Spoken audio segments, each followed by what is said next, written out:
Tapi lembut banget atau memang pasirnya? Karena apa namanya? Selembut ini.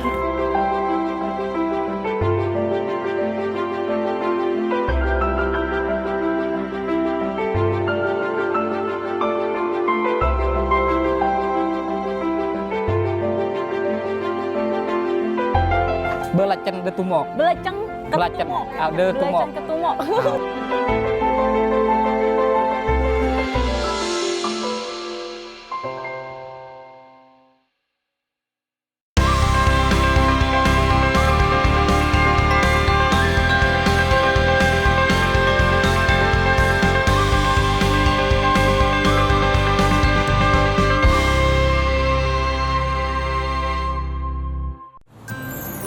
Bangka, saya dan tim Kelana Indonesia sudah siap sekali untuk mengeksplorasi, berkelana, melihat proses pertambangan timah di pulau yang sangat terkenal akan timahnya sejak dahulu kala.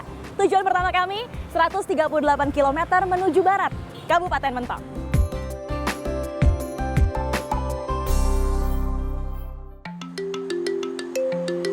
Lokasi kota Muntok ini berada di area Bangka Barat, Bangka Belitung. Perjalanan yang saya tempuh ini memakan waktu sekitar 2 jam 30 menit dari ibu kota Bangka Belitung, Pangkal Pinang. Sesampainya di Muntok, saya berkunjung ke Museum Timah Indonesia untuk memahami sejarah penambangan timah di Bangka Belitung.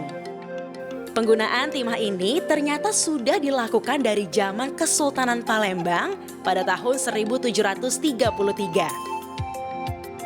Bahkan menurut Pak Farizal, Kepala Museum Timah Indonesia Muntok, beliau mengatakan bahwa sebelum Kesultanan Palembang, timah sudah digunakan untuk dijadikan mata uang, prasasti, dan perhiasan. Untuk memahami pertambangan timah lebih lanjut, saya juga berkesempatan untuk bertemu dengan Bapak Ahmad Ardianto sebagai Direktur Utama PT Timah Tbk. Jadi timah itu di Indonesia itu sebenarnya ada suatu jalur yang disebut dengan ASEAN Tin Belt yang mulai dari Myanmar turun ke Laos, ya, terus ke Thailand, ke Malaysia, sampai ke Indonesia. Nah, jadi semua isi dari jalur itu sebenarnya adalah biji timah. Nah, di Indonesia cadangan itu tersebar dari mulai Kepulauan Riau sampai ke Provinsi Babel. Nah, eksplorasi di PT Timah dilakukan dengan cara yang melalui foto udara, kemudian geologi permukaan, kemudian pengamatan anomali tanah, ya, sampai kemudian dilakukan pemboran, kemudian hasil data pemboran tersebut dibuat modelnya. Nah, baru setelah itu dilakukan penambangan. Nah, lokasi timah di Indonesia itu ada di darat dan ada di laut. Cara mengambilnya juga beda-beda tuh. Kalau di darat tentunya dengan cara-cara penambangan seperti yang mungkin Rani pernah lihat di batu bara, di nikel, gitu ya. Iya, pernah. Kalau di laut itu khas timah gitu. Jadi penambangan dalam laut itu dilakukan dengan cara dikeruk pasirnya, ya, kemudian dibersihkan, kemudian sisanya itu dikembalikan lagi ke dasar laut. Nah, itu berarti peran PT Timah Tbk di sini juga sangat besar ya Pak dalam proses ekspor tersebut. Iya, 95% timah murni itu diekspor. Yang 5% baru digunakan di dalam negeri. Nah, kalau sekarang tuh ada berapa IUP sih Pak di Indonesia? IUP itu kan izin usaha pertambangan. Betul. Di Provinsi Bangka dan Belitung itu punya totalnya 127 izin usaha pertambangan. Dari total mungkin yang ada tuh 600 di Provinsi Babel. Wow. Jadi dari 600 IUP, PT Timah punya 127.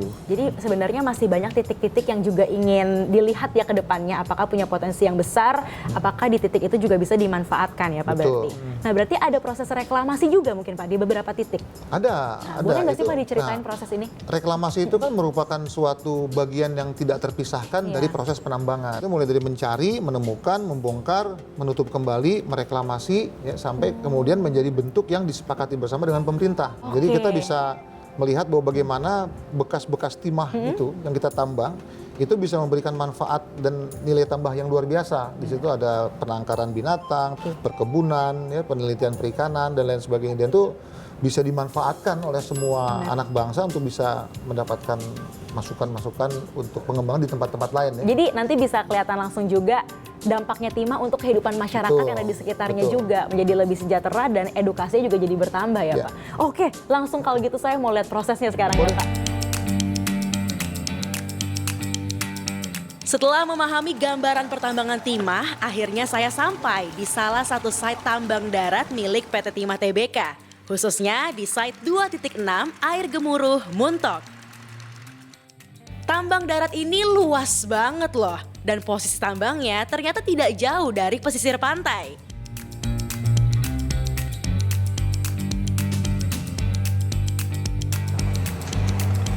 Saya udah mulai masuk ke dalamnya dan ternyata banyak sekali proses yang bisa saya lihat. Nah, ini di belakang saya ada Bapak Isfandi sama Bapak Karoles. Pak Isfandi ini adalah Kepala Bidang PTP Bangka Barat. Pak Karoles ini adalah Kepala Tambangnya. Halo Pak, selamat sore. Selamat sore Bu. Pak Isfandi, Pak Karoles, ini aku tuh pengen tahu di belakang ini tuh proses apa sih? Soalnya ini kan udah agak sore tapi masih berjalan terus prosesnya. Dia di awal kah atau di akhir? Ini sebenarnya proses di awal. Kalau yang alat berat itu ini proses dalam penambangan itu namanya proses ore gating. Jadi tanah itu nanti diproduksi, ditumpuk dengan bantuan alat berat, Oke. masuk ke pron namanya. Nanti dia dipompa, disalurkan lewat pipa, langsung ke arah sakan atau jig. Baik, berarti ini pengumpulannya kemudian dialirkan ke sana buat dicari dengan sistem. Nah, tadi kan disemprot terus dialirkan ke sana. Terus di sana proses pencucian. oh pencucian. Pencucian. Itu yang diomong Pak Ispandi yang lewat pakai sakan. Pencucinya di situ. Supaya terlihat ya nanti Ya, timahnya nanti di dalam. Timahnya. Pemisahan mineralisasinya ada di sana. Kalau seperti ini nih kondisinya, ada darat tapi sebenarnya udah ada di bagian airnya juga. Ya. Ini disebutnya tuh offshore atau masih onshore? Ini sebenarnya masih onshore karena Onshore ya? kita membedakan dari alat Oke. penambangannya. Jadi dia masih menggunakan ekskavator atau dozer untuk melakukan stripping, pengupasan overburden atau tanah tutupannya, pembuatan dam dan lain-lain. Dia masih menggunakan alat-alat yang digunakan di penambangan darat. Berdasarkan penjelasan Pak Isfandi, pasir timah yang sudah dikeruk dan diambil akan langsung masuk ke proses pencucian. Nah, dia nanti prosesnya proses berat jenis lah ya. Jadi yang mineral-mineral ringan akan terbuang. Nah, tinggal nanti mineral-mineral berat. Salah satunya adalah nanti SN atau timah sendiri. Ini boleh dilihat gak sih boleh Pak? lihat. Boleh ya? Yang Siap. dikit Pak. Oke. Nah, ini masih tercampur antara mineral timah dan mineral ikutan lainnya. Saya boleh pegang nggak Pak? Boleh. 10 menit dan lain-lain masih campur menjadi satu. Terus supaya kita tahu yang mana timah, yang mana mineral lainnya, ada proses khususnya nggak? Nanti diproses di gudang biji timah. Setelah itu baru kelihatan dia berapa persentase dari kandungan mineralisasi timahnya. Dari sini berarti semuanya diangkut ke gudang sana. Kadang ditimbang nanti dicatat berapa Berat kotornya lah ya. ya, berapa kilo dapat satu hari, nanti dikumpulin dalam 1 bulan baru kita kirim ke gudang biji timah. Ternyata prosesnya cukup simpel ya. Nah, habis ini timah dan material lain yang sudah dikumpulkan di dalam karung itu akan dibawa ke dalam gudang, dikumpulkan di sana sampai kurang lebih sebulan, baru nanti akan ada proses selanjutnya.